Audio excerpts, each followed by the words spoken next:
Finance कंपनीचे कर्ज काढून घेतलेल्या ट्रकचे हप्ते थकल्याने सदरचा ट्रक चोरीला गेल्याचा बनाव करणाऱ्या दोघांच्या मुसक्या पोलिसांनी आवळल्या।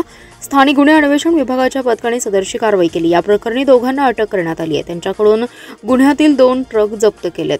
बिरदेव बाळू गडदे आणि गणेश अनिल भोसले या दोघांना अटक केली आहे। यशवंत गडदे यांनी त्यांचा ट्रक शुक्रवारी पहाटेच्या सुमारास चोरीला गेल्याची फिर्याद मिरज शहर पोलीस ठाण्यात दिली होती। स्थानिक गुन्हे अन्वेषणचे एक पथक शहरात पेट्रोलिंग करत होते। यावेळी चोरीचा एक ट्रक विश्रामबाग ट्रक अड्डा येथे लावल्याची माहिती मिळाली। पथकातील कर्मचाऱ्यांनी तातडीने ते ठिकाणी धाव घेत बिरदेव गडदे आणि गणेश भोसले या दोघांना ताब्यात घेतले। दोघांकडे कसून चौकशी केली। यावेळी बिरदेव गडदे यांनी सांगितले की त्याला फायनान्स कंपनीकडून ट्रक घ्यायचा होता, मात्र त्याला कर्ज मिळत नव्हतं, म्हणून त्याने त्याचे चुलते यशवंत गडदे यांच्या नावावर कर्ज काढून कराड पासिंगचा टाटा कंपनीचा कार्ड घेऊन तो वापरत होता।